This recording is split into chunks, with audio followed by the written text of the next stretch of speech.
Teman-teman, baca firman Tuhan wajib setiap hari. Amin. Shalom, kembali kita di channel YouTube dan kakak Zapita Tinambunan. Sebelum kita baca firman, kita bernyanyi dari nyanyian Bila Kulihat Bintang Gemerlapan.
Baca firman Tuhan dari kitab Ulangan pasal yang ke-15 sampai dengan yang ke-17.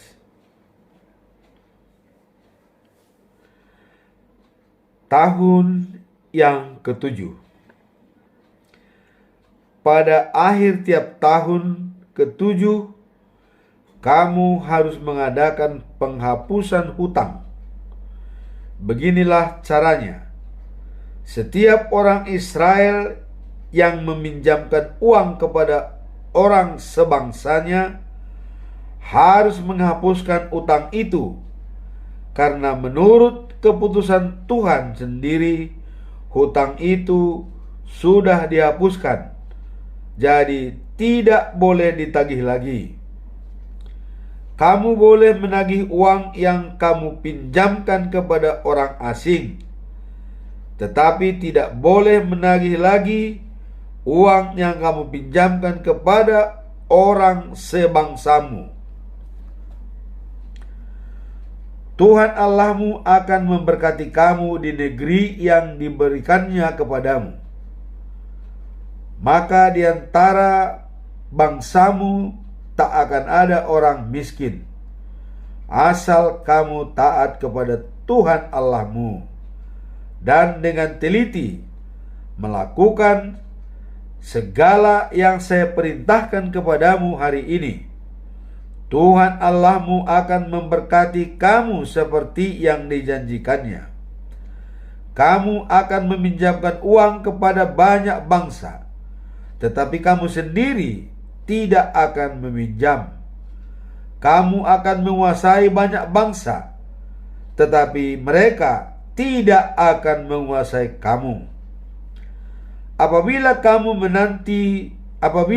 nanti sudah berdiam di negeri yang diberikan Tuhan Allahmu kepadamu, lalu di salah satu kotamu terdapat orang sebangsamu yang berkekurangan, janganlah mementingkan dirimu sendiri dan menolak untuk membantu dia.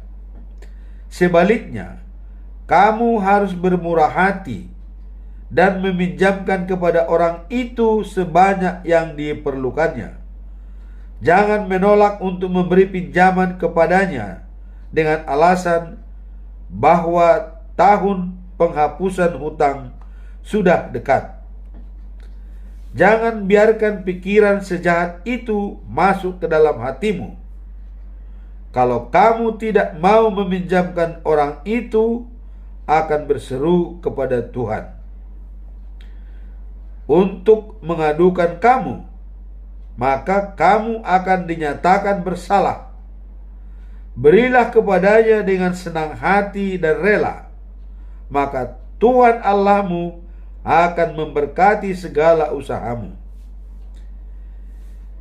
Di kalangan orang Israel selalu akan terdapat beberapa orang yang miskin dan berkekurangan. Sebab itu, saya memerintahkan kamu untuk bermurah hati kepada mereka. Cara memperlakukan budak-budak. Apabila seorang laki-laki atau perempuan dari bangsamu menjual dirinya menjadi budakmu, ia harus bekerja untukmu selama 6 tahun. Dalam tahun yang ke-7 ia harus dibebaskan. Budak yang dibebaskan itu tak boleh dibiarkan pergi dengan tangan kosong. Berilah kepadanya dengan murah hati dari apa yang diberikan Tuhan Allahmu kepadamu, yaitu kambing domba, gandum, dan anggur.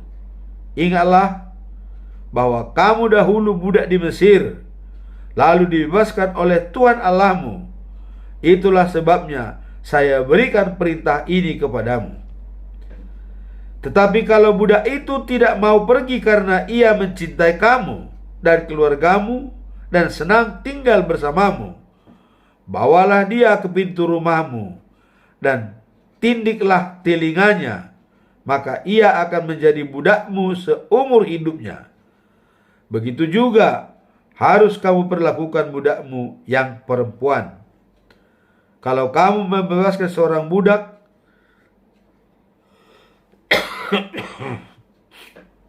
janganlah merasa kesal, sebab selama 6 tahun ia telah bekerja untuk kamu.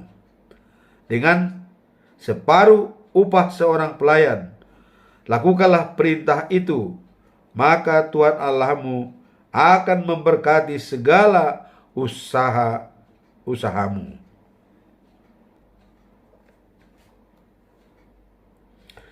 Anak sapi dan kambing domba yang pertama lahir. Anak sapi dan kambing domba yang jantan yang pertama lahir harus dipersembahkan kepada Tuhan Allahmu. Sapi itu tak boleh dipakai untuk menarik bajak, dan domba itu tak boleh dicukur. Setiap tahun kamu sekeluarga harus makan dagingnya di hadapan Tuhan Allahmu, di tempat yang dipilih Tuhan. Tetapi kalau ternak itu cacat, misalnya pincang atau buta atau cacat berat lainnya, kamu tak boleh mempersembahkannya kepada Tuhan Allahmu. Setiap orang, baik yang bersih maupun yang najis, boleh memakannya di rumah seperti makan daging rusa atau daging kijang. Darahnya tak boleh dimakan, tetapi harus ditumpahkan ke tempat seperti air. Pasal yang ke-16. Hari Raya Paskah. Rayakanlah Paskah dalam bulan Abib untuk menghormati Tuhan Allahmu. Sebab dalam bulan itu, pada waktu malam, Ia membebaskan kamu dari Mesir. Pergilah ke tempat yang dipilih Tuhan untuk memotong seekor dari kambing domba atau sapimu sebagai persembahan Paskah untuk menghormati Tuhan Allahmu. Persembahan Paskah itu harus dimakan dengan roti yang tidak beragi. 7 hari lamanya kamu harus makan roti yang tidak beragi, seperti pada waktu kamu meninggalkan tanah Mesir dengan tergesa-gesa. Makanlah roti itu, roti yang disebut roti penderitaan, supaya seumur hidupmu kamu teringat akan hari kamu meninggalkan Mesir, tempat kamu menderita. Selama 7 hari di seluruh negerimu, tak seorang pun boleh menyimpan ragi di rumahnya. Daging ternak yang dipotong pada malam hari, yang pertama harus dimakan habis pada malam itu juga. Ternak untuk perayaan Paskah harus dipotong di tempat yang dipilih Tuhan Allahmu, dan tak boleh di tempat lain di seluruh negeri yang diberikannya kepadamu. Hal itu harus kamu lakukan pada waktu matahari terbenam, seperti pada waktu kamu meninggalkan tanah Mesir. Rebuslah daging itu dan makanlah di tempat yang dipilih Tuhan Allahmu. Lalu pulanglah ke rumahmu keesokan paginya. Selama 6 hari yang berikut, kamu harus makan roti tak beragi. Pada hari yang ke-7, kamu harus berkumpul untuk menyembah Tuhan Allahmu. Janganlah bekerja pada hari itu. Pesta panen. Hitunglah 7 minggu, mulai dari hari pertama kamu memotong gandum. Lalu rayakanlah pesta panen untuk menghormati Tuhan Allahmu.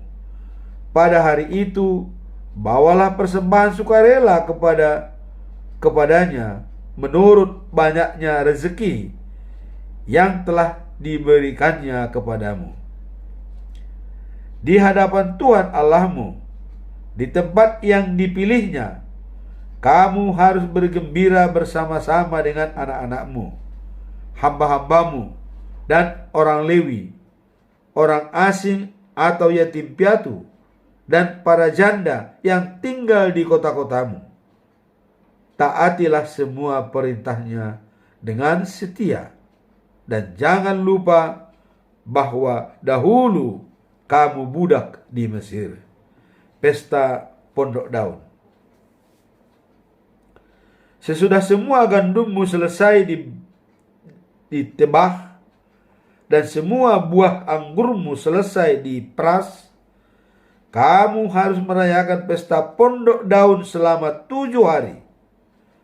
Bersenang-senanglah bersama anak-anakmu, hamba-hambamu, orang Lewi, orang asing, anak yatim piatu, dan para janda yang tinggal di kota-kotamu.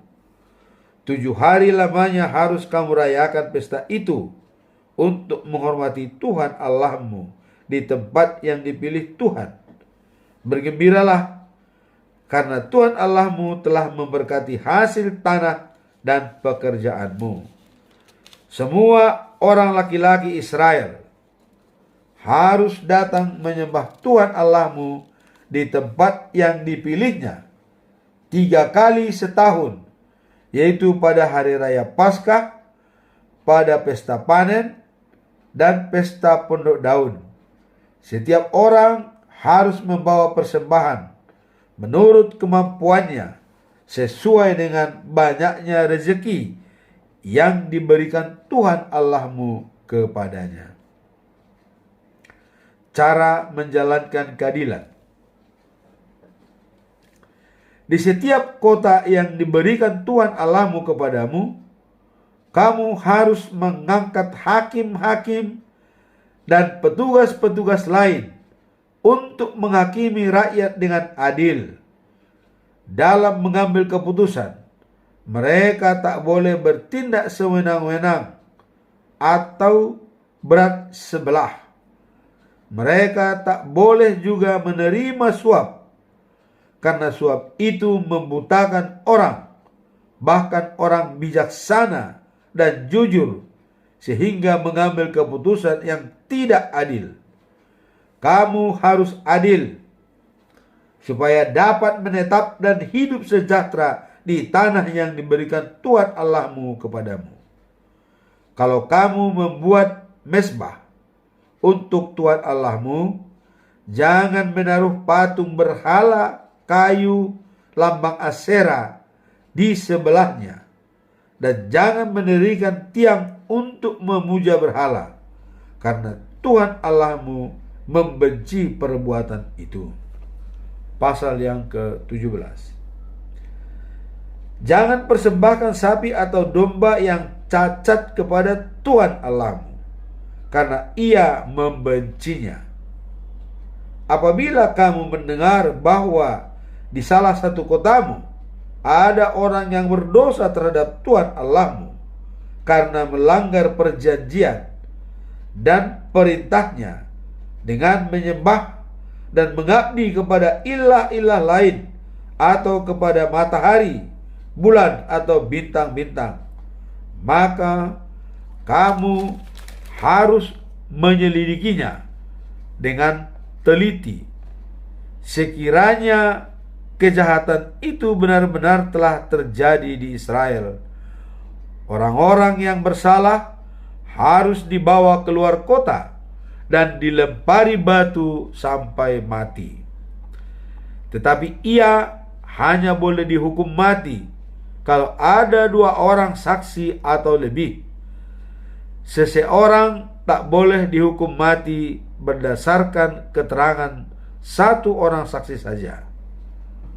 Para saksi harus lemparkan batu yang pertama kepada orang itu, diikuti seluruh rakyat. Dengan demikian, kamu berantas kejahatan itu. Apabila ada perkara yang tak dapat diputuskan oleh hakim-hakim setempat karena terlalu sulit, misalnya perkara pembunuhan yang disengaja atau tidak disengaja, perselisihan tentang hak milik, atau luka melukai badan, kamu harus pergi ke tempat yang dipilih Tuhan Allahmu. Ajukanlah perkaramu itu kepada imam-imam Lewi dan kepada hakim yang sedang bertugas, lalu biarkan mereka memutuskannya. Merekalah yang memberi keputusan, dan kamu harus melakukan dengan teliti apa yang mereka katakan kepadamu, terimalah keputusan mereka dan laksanakanlah apa yang mereka tetapkan sampai hal yang sekecil-kecilnya. Siapa saja yang berani melawan hakim atau imam yang sedang bertugas harus dihukum mati. Dengan demikian, kamu memberantas kejahatan itu di Israel. Semua orang akan mendengar tentang kejadian itu dan menjadi takut, sehingga tak ada lagi yang berani berbuat begitu. Peraturan-peraturan tentang raja. Apabila tanah yang diberikan Tuhan Allahmu kepadamu sudah menjadi milikmu dan kamu sudah berdiam di situ, mungkin kamu menginginkan seorang raja seperti bangsa-bangsa yang tinggal di sekelilingmu. Perhatikanlah baik-baik supaya orang yang kamu angkat menjadi rajamu adalah orang yang dipilih Tuhan Allahmu. Ia harus seorang dari bangsamu sendiri. Jangan mengangkat seorang asing menjadi rajamu. Raja tak boleh memiliki banyak kuda untuk tentaranya dan tak boleh menyuruh bangsa ini kembali ke Mesir untuk membeli kuda, karena Tuhan telah berkata bahwa umatnya tak boleh kembali ke negeri itu. Raja tak boleh punya banyak istri, supaya ia jangan membelakangi Tuhan. Ia juga tak boleh memperkaya diri dengan perak dan emas. Kalau seorang dinobatkan menjadi raja, ia harus diberi sebuah buku berisi hukum-hukum Allah yang disalin dari buku asli yang disimpan oleh imam-imam Lewi. Buku itu harus selalu ada di dekatnya, dan seumur hidup ia harus membacanya supaya belajar menghormati Tuhan Allahnya dan dengan setia mentaati segala perintah yang tertulis di dalamnya. Kalau ia membacanya dengan tekun, ia tak akan menganggap dirinya lebih baik dari orang-orang sebangsanya dan tak akan melanggar perintah Tuhan dengan cara bagaimanapun. Lalu ia dan keturunannya akan memerintah bangsanya sampai turun-temurun.